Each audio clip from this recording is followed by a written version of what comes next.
Never in the history of film has there been a movie that lacks so much vision, direction, focus, and charm. Never in the history of cinema has there been a director so devoid of talent, vision, and the ability to storytell through filmmaking. This scattered brain junk pile full of garbage dialogue is Rob Zombie's first failed attempt at filmmaking. House of a Thousand Corpses proves that hell exists and that its runtime is 88 minutes. And what fills up the 88 minutes of this piece of trash? 88 minutes. Well, we got pointless filters, red screen, blue screen, double screen, triple screen, negative film, pointless, ridiculous filters are on every scene transition in this movie. It's like he discovered it the day before they were shooting and decided to diddle up his movie with it. That takes up about a third of the film. And then, speaking of unnecessary, we also have these little 30-second bits of these random characters, like this horror host, I think he's called Dr. Whack-A-Mole, and he makes ghoul jokes, or like little clips of House of Frankenstein and the Wolfman. What are they doing there? And then, that's about a third. Then, this other third would be one of Rob Zombie's favorite things, aside from Kiss and his talentless wife, and that's home movies. And these home movies could be anything. Sherry Moon Zombie doing a little go-go dance with a skeleton with fire behind her, looks like some sort of garbage music video. Or Bill Moseley, the guy who played Chop Top in Texas Chainsaw Massacre 2. Dog fart, butt breath, cum stain, tea bag, duck hunt. Woo! And I'm pretty sure in this movie plays a guy named Otis Chop Top, and he's just rattling off pointless redneck banner, just vomiting up redneck spewage. Fuck your mama in her eye hole until she bleeds out her butt in. Awful writing by a awful director.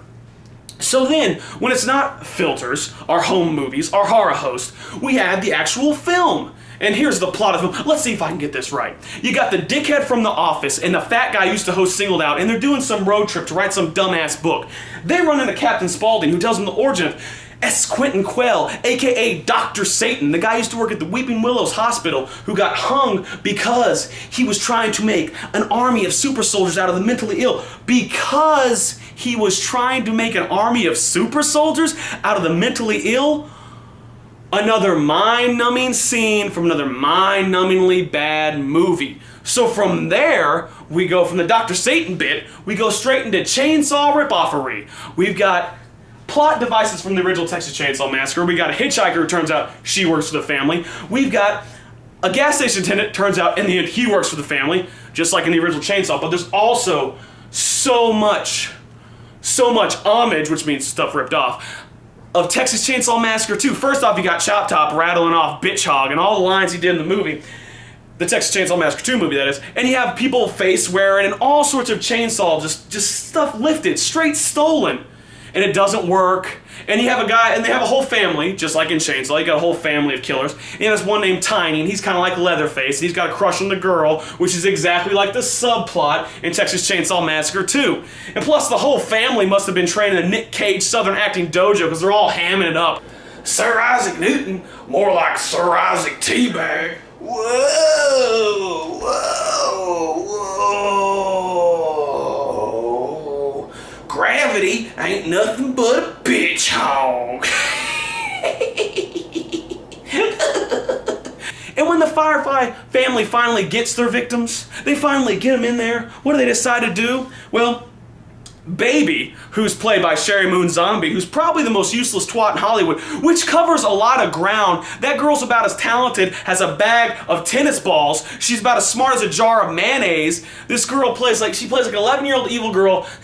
She's always doing a high-pitched laugh, and she rattles off awful lines like, "Hey, poopy pants, what's new? I like to get fucked up and do fucked up shit. I'm gonna take this knife, cut your tits off, and shove them down your throat."